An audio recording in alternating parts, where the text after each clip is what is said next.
ಸರಿ, ಜೆಡಿಎಸ್ನ ಹಿರಿಯ ನಾಯಕ ಜಿಟಿ ದೇವೇಗೌಡರು ಸಿದ್ದರಾಮಯ್ಯ ಅವರ ಪರವಾಗಿ ಮಾತಾಡಿದ್ದಾರೆ. ಇವತ್ತು ಸಿದ್ದರಾಮಯ್ಯ ಅವರು ಯಾಕೆ ರಾಜೀನಾಮೆ ಕೊಡಬೇಕು, ಕುಮಾರಸ್ವಾಮಿ ರಾಜೀನಾಮೆ ಕೊಡಿ ಅಂದರೆ ಕೊಡ್ತಾರಂತ ಅವ್ರ ನಾಯಕರ ಬಗ್ಗೆನೇ ಮಾತಾಡಿದ್ದಾರೆ. ಒಳ್ಳೆಯದನ್ನು ಹೇಳಿದ್ದಾರೆ, ಅದನ್ನೆಲ್ಲರೂ ಫಾಲೋ ಮಾಡಬೇಕು. ಎಲ್ಲರೂ ಅವರು ಗುಂಪಿನವರು ಒಳ್ಳೆಯದನ್ನು ಹೇಳಿದ್ದಾರೆ. ಮತ್ತು ಇನ್ನೊಂದು ಹೇಳಿದ್ದಾರೆ, FIRಗಳು ದಾಖಲಾಗಿರೋ ಎಲ್ಲ ನಾಯಕರು ರಾಜೀನಾಮೆ ಕೊಡ್ತಾರೆ ನಾನು ಇದನ್ನು ಹೇಳಿದ್ದೀನಿ. 25 ಜನ ಕೇಂದ್ರ ಸಚಿವರ ಮೇಲೆ ಇದೆ, ಬೇರೆ ಬೇರೆ ರಾಜ್ಯಗಳ ರಾಜ್ಯ ಸಚಿವರ ಮೇಲೆ ಕೂಡ ಸುಮಾರು ಒಂದು 200-300 ಕೇಸ್ ಇರ್ಬೋದು, ಮಂತ್ರಿಗಳಾಗಿದ್ದಾರೆ. ಸೊ ಈಗ ನಾನು ಕೂಡ ಇದನ್ನು ಹೇಳಿದ್ದೀನಿ ಬೆಂಗಳೂರಿನಲ್ಲಿ. ಈ ರೀತಿ ಎಲ್ಲರೂ ಕೊಡ್ಲಿಕ್ಕೆ ಆಗೋಲ್ಲ. ಕೇಸ್ ನಡೀತಾ ಇದೆ, ಕೆಲವರಿಗೂ ಚಾರ್ಜ್ ಶೀಟ್ ಆಗಿದೆ, ಕೆಲವ್ರಿಗೆ ಇನ್ವೆಸ್ಟಿಗೇಷನ್ ನಡೀತಾ ಇದೆ.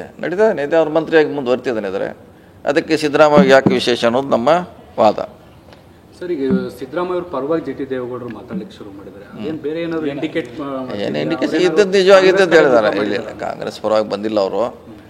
ಅಲ್ಲಿರೋರು ಭಾಳಷ್ಟು ಜನ ಈ ಒಪಿನಿಯನ್ ಇದೆ ಅವರಲ್ಲಿ. BJPಯಲ್ಲಿ ಇರೋರ್ದು ಇದೆ, JDS ಇರೋದು ಭಾಳಷ್ಟು ಜನ ಈ ಒಪಿನಿಯನ್ ಇದೆ ಅವ್ರದ್ದು. ಅಥವಾ ಮೂಡ ತಂಟೆಗೆ ಬಂದರೆ ಎಲ್ಲರ ಬುಡಕ್ಕೂ ಬರುತ್ತೆ ಅನ್ನೋ ಕಾರಣಕ್ಕೆ ಅದನ್ನು ಡ್ಯಾಮೇಜ್ ಕಂಟ್ರೋಲ್ ಮಾಡೋಕ್ಕೆ ಈ ರೀತಿಯಾದ ಹೇಳಿಕೆ ಇಲ್ಲ, ಹಾಗೆ ಹೇಳಲಿಕ್ಕೆ ಆಗೋಲ್ಲ. ಅದನ್ನು ಇನ್ನೂ ಅದ್ರ ಬಗ್ಗೆ ಚರ್ಚೆನೇ ಮಾಡಿದೆ. ಈ ರೀತಿ ನನಗೂ ಬರ್ತೈತೆ ಅವ್ರಿಗೂ ಬರ್ತೈತೆ ಹೇಳಲಿಕ್ಕೆ ಆಗೋಲ್ಲ. ಈಗ ಸಿದ್ದರಾಮಯ್ಯ ಬಂದಿದೆ, ಅದನ್ನು ಅವರು ಡಿಪೆಂಡ್ ಆಗಿ ನೋಡ್ತಿದ್ದಾರೆ ಅಷ್ಟೇ.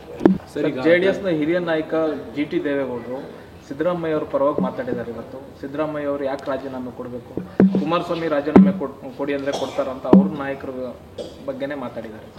ಒಳ್ಳೆಯದನ್ನು ಹೇಳಿದ್ದಾರೆ, ಅದನ್ನೆಲ್ಲರೂ ಫಾಲೋ ಮಾಡಬೇಕು. ಎಲ್ಲರೂ ಅವರು ಗುಂಪಿನವರು ಒಳ್ಳೆಯದನ್ನು ಹೇಳಿದ್ದಾರೆ. ಮತ್ತು ಇನ್ನೊಂದು ಹೇಳಿದ್ದಾರೆ, FIRಗಳು ದಾಖಲಾಗಿರೋ ಎಲ್ಲ ನಾಯಕರು ರಾಜೀನಾಮೆ ಕೊಡ್ತಾರೆ ನಾನು ಇದನ್ನು ಹೇಳಿದ್ದೀನಿ. 25 ಜನ ಕೇಂದ್ರ ಸಚಿವರ ಮೇಲೆ ಇದೆ, ಬೇರೆ ಬೇರೆ ರಾಜ್ಯಗಳ ರಾಜ್ಯ ಸಚಿವರ ಮೇಲೆ ಕೂಡ ಸುಮಾರು ಒಂದು 200-300 ಕೇಸ್ ಇರ್ಬೋದು, ಮಂತ್ರಿಗಳಾಗಿದ್ದಾರೆ. ಸೊ ಈಗ ನಾನು ಕೂಡ ಇದನ್ನು ಹೇಳಿದ್ದೀನಿ ಬೆಂಗಳೂರಿನಲ್ಲಿ. ಈ ರೀತಿ ಎಲ್ಲರೂ ಕೊಡ್ಲಿಕ್ಕೆ ಆಗೋಲ್ಲ. ಕೇಸ್ ನಡೀತಾ ಇದೆ, ಕೆಲವರಿಗೂ ಚಾರ್ಜ್ ಶೀಟ್ ಆಗಿದೆ, ಕೆಲವ್ರಿಗೆ ಇನ್ವೆಸ್ಟಿಗೇಷನ್ ನಡೀತಾ ಇದೆ.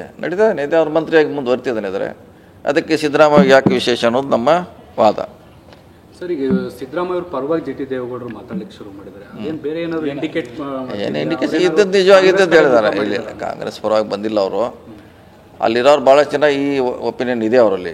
BJPಯಲ್ಲಿ ಇರೋರ್ದು ಇದೆ, JDS ಇರೋದು ಭಾಳಷ್ಟು ಜನ ಈ ಒಪಿನಿಯನ್ ಇದೆ ಅವ್ರದ್ದು. ಅಥವಾ ಮೂಡ ತಂಟೆಗೆ ಬಂದರೆ ಎಲ್ಲರ ಬುಡಕ್ಕೂ ಬರುತ್ತೆ ಅನ್ನೋ ಕಾರಣಕ್ಕೆ ಅದನ್ನು ಡ್ಯಾಮೇಜ್ ಕಂಟ್ರೋಲ್ ಮಾಡೋಕ್ಕೆ ಈ ರೀತಿಯಾದ ಹೇಳಿಕೆ ಇಲ್ಲ, ಹಾಗೆ ಹೇಳಲಿಕ್ಕೆ ಆಗೋಲ್ಲ. ಅದನ್ನು ಇನ್ನೂ ಅದ್ರ ಬಗ್ಗೆ ಚರ್ಚೆನೇ ಮಾಡಿದೆ. ಈ ರೀತಿ ನನಗೂ ಬರ್ತೈತೆ ಅವ್ರಿಗೂ ಬರ್ತೈತೆ ಹೇಳಲಿಕ್ಕೆ ಆಗೋಲ್ಲ. ಈಗ ಸಿದ್ದರಾಮಯ್ಯ ಬಂದಿದೆ, ಅದನ್ನು ಅವರು ಡಿಪೆಂಡ್ ಆಗಿ ನೋಡ್ತಿದ್ದಾರೆ ಅಷ್ಟೇ.